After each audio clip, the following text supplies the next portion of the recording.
বলছে চারটা চারটা বিয়ে করা জায়েজ আছে। আচ্ছা, আলেমরা বাদ দিয়ে আপনারা বলবেন, কেউ যদি দ্বিতীয় বিয়ে করতে চায় নিজের বউকে জিজ্ঞেস করতে হবে না, হবে না? ইজাজত নিতে হবে না, হবে? চারটা বিয়ে করা জায়েজ আছে। আচ্ছা, আলেমরা বাদ দিয়ে আপনারা বলবেন, কেউ যদি দ্বিতীয় বিয়ে করতে চায় নিজের বউকে জিজ্ঞেস করতে হবে না, হবে না? ইজাজত নিতে হবে না, হবে না? হবে। যারা বলছেন হবে, আচ্ছা এরকম ভালো বউ কারো আছে, আপনি গিয়ে বলবেন কালকে আমি আর একটা বিয়ে করব, তোমাকে চুমু খাবে না জুতো করে মারবে। এই জন্যে আলেম আর সাধারণ বিবির কাছে অনুমতি লিবার কোনো প্রয়োজন নাই। তোমরা যদি দ্বিতীয় স্ত্রী গ্রহণ করতে চাও বিবির অনুমতি লাগবে না। অনেক যুবকরা মনে মনে ভাবছেন এতদিন একটা ভালো হুজুরকে দাও দিয়েছিস, কাল কি করব? তুইও মার খাবি আমিও খাবো। আর মায়েরা মনে মনে করছে আল্লাহ এমন হুজুরকে এনেছে, এরা বলছে বউকে জিজ্ঞেস করতে হবে না, বিয়ে করে নিবি না। শরীয়ত বলছি আপনাকে বিবির কাছে অনুমতি নেবার প্রয়োজন নাই। আপনার বাধাটা যেখানে আছে, আপনি যদি দ্বিতীয় বিয়ে করতে চান, যদি আপনার মন বলে দুটো বিবিকে সমান চোখে দেখতে পারবো না, তোমার জন্য একটাই বিবি যথেষ্ট। কেউ যদি দুটো বউ রাখে, একটা বউকে 500 টাকা দামি শাড়ি আর একটা বউকে যদি 100 টাকা দামি শাড়ি দেয়, সে যদি তাহাজ্জুদ গুজার হয় কবরের আযাব থেকে রিহাই পাবে না, লেখে নিয়ে যান। এটা শরীয়ত বলছি আপনাকে, ইসলাম বলছি। আমার বন্ধুগণ, আমার ভাই, ইমানদারির সঙ্গে বলবেন, শিক্ষিত লোকরাও বলবেন, আচ্ছা আমার ঘরে একটা বিবি আছে, আমি ইয়াসিন, আমার কথাই বলি, আমি আপনাদের কথা বলবো না। আমি রাস্তায় আর একটা হারাম বিবি রেখেছি। হারাম মানে বিয়ে নয়, নাজায়েজ সম্পর্ক। এই নাজায়েজ সম্পর্ক ভালো না হালাল বিবি দুটো রাখা ভালো? হালাল বিবি দুটো রাখা ভালো। আমার ভাই, কি হলো, কি হয়েছে? ও আমার ভাই, হালাল বিবি রাখা দুটো ভালো। যারা বলছে মুসলমান 4 বিবিয়া রাখতে হ্যাঁ, তাদের কথা বলছি, সে নিজের একটা বিবি রেখেছে, নাজায়েজ 3টে রেখেছে, নাজায়েজ 3টে, যাদের সঙ্গে জিনা করে। ইসলাম যেটাকে হারাম বলেছে। তুমি বিয়ে করবে কখন? স্ত্রী বন্ধা, স্ত্রীর আর বাচ্চা হচ্ছে না, ডাক্তারে বলে দিলে তোমার স্ত্রীর বাচ্চা হবে না, তুমি তোমার বংশ বিস্তার করার জন্যে দ্বিতীয় বিবি গ্রহণ করবে। কিন্তু মাথায় রাখবেন দুটো বিবিকে সমান চোখেই দেখতে হবে, তবে না হলে নয়। এখন একটা নতুন পদ্ধতি এসছে, সেটার নাম দিয়েছে টেস্ট টিউব। মেশিনে বাচ্চা হচ্ছে না হয়নি? কথা বলেন, মেশিনে বাচ্চা হচ্ছে। এটা একটা ফতোয়া আছে খুব ভালো। যাদের বাচ্চা হয়নি, যারা ভাবছেন মেশিনের বাচ্চা নেবো, তারা শুনেন, মেশিনের কোন বাচ্চাটা হালাল? বীর্য, স্বামী স্ত্রী দুজনের যদি বীর্য হয় বাচ্চা হালাল। দুজনের মধ্যে যদি একজনের বীর্য আলাদা হয় বাচ্চাটা নাজায়েজ বাচ্চা। কথা বুঝাতে পারলাম? মেশিনের বাচ্চা হালাল তখন যদি বীর্যটা স্বামী স্ত্রীরই হয়, উভয়ের। যদি দুজনের মধ্যে একজনের আলাদা হয়ে যায়, অন্য নারীর হয়, নাজায়েজ হবে, হারাম আওলাদ গণ্য হবে ইসলামী শরীয়তে।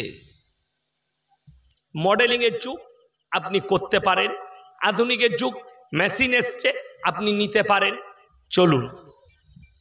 তারপরে আপনি ডাক্তারের কাছে গেছেন, ডাক্তারে বলে দিল তোমার স্ত্রীর যা কন্ডিশন, এর সঙ্গে শারীরিক মিলামিশা করা যাবে না। তোমার যৌন চাহিদা মেটানোর জন্যে তুমি দ্বিতীয় স্ত্রী গ্রহণ করো। তার মানে এটা নয় যে যে স্ত্রীর সঙ্গে শারীরিক মিলন হবে না তার সঙ্গে ব্যবহার খারাপ করবেন, তার সঙ্গেও ব্যবহার সমান করতে হবে, ভালো রাখতে হবে, কষ্ট দিলে চলবে না। এটা ইসলাম বলছি, শরীয়ত বলছি। আমার ভাই, আগে চলুন, খুব ভালো করে বুঝবেন। ইমাম আবু হানিফা রাহিমাহুল্লাহ তিনি খানা খেতে বসেছেন বাড়িতে, তিনি চিন্তিত, মহিলারা এই প্রশ্ন করেছে, আমি আর উত্তর কি দেব। সঙ্গে সঙ্গে তেনার মেয়ে জিজ্ঞেস করলেন, আব্বা মনে হচ্ছে আপনি পেরেশানির হালতে আছেন, কি হয়েছে? মা, মহিলারা এমন একটা প্রশ্ন করেছে আমি উত্তর দিতে পারিনি। তিনার মেয়ে বললেন, আব্বু কালকে আমার কাছে পাঠান, আমি উত্তর দেব। আলহামদুলিল্লাহ। বললে পারবে? অবশ্যই, পাঠান।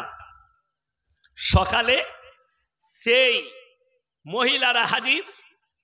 মহিলারা বলে দিল যে আপনি বলেছিলেন ফজরের পরে বলবো, উত্তরটা দেন। তিনি বললেন, শোনো তোমরা যাও, আমার মেয়ের কাছে তোমাদের উত্তর রাখা আছে। সেই মহিলারা যখন তিনার বাড়িতে এলেন, তিনার মেয়ে বললেন, তোমরা বসে যাও। সবারই হাতে রেওয়ায়েতে আছে একটা করে কাপ বা কাটোরা ধরিয়ে দিলেন। বললে তোমরা সবাই পর্দার আড়ালে যাও, নিজের নিজের স্তন থেকে দুধ বের করে নিয়ে এসো। সেই যুগটা টেকনোলজির যুগ ছিল না, সায়েন্সের যুগ ছিল না। সব মহিলারা নিজের নিজের স্তনে দুধ বের করে নিয়ে এসছে। একটা ডিব্বায় ঢালা করালেন, সব দুধগুলো মিক্স হয়ে গেল। এরপরে ইমাম আবু হানিফার মেয়ে বললেন, তোমরা নিজের নিজের দুধগুলো বের করে নাও। সব মহিলারা বললে, পাগল মেয়ে, এগুলো মিক্স হয়ে গেছে, আমরা কি করে বার করব? তখন তিনি উত্তর দিলেন, আমি পাগল নয়, পাগল তোমরা হয়ে গেছো। ছেলেদের পেটে বাচ্চা জন্ম নেয় না, নারীর পাটে নেয়। একটা ছাগল মাঠে গেলে 5টা পুরুষ যদি পাঁঠা মিলামিশা করে, কার বীর্য থেকে বাচ্চা হয়েছে আল্লাহ ছাড়া কেউ জানে না। একটা গাই মাঠে গেলে 5টা ষাঁড় মিলামিশা করবে, কার বীর্য থেকে বাচ্চা হয়েছে আল্লাহ ছাড়া কেউ জানে না। অর্থাৎ তোমরা যদি মনে করো 4টা স্বামী রাখবো, সংশয় দাঁড়াবে বাচ্চাটা কার। আর আল্লাহ ইনসানের পরিচয় দিয়েছে বাপের দ্বারা, জানোয়ারের পরিচয় মায়ের দ্বারা। আপনাদের কাছে যাদের কাছে গুগল আছে, সার্চ করুন, Africa, London, America, Japan, German, উত্তর কোরিয়া, দক্ষিণ কোরিয়া, চায়না, ব্রাজিল, অস্ট্রেলিয়া, যতগুলো ইহুদি নাসারা খ্রিস্টানদের দেশ আছে, তারা সব নিজের পার্লামেন্টে পাস করিয়েছে, এরপর থেকে যত বাচ্চা পয়দা হবে এরা ইচ্ছা করলে মায়ের পরিচয়েও বাঁচতে পারবে, বাপের পরিচয় লাগবে না। এদের মধ্যে আর জানোয়ারের মধ্যে কোনো ফারাক থাকবে না।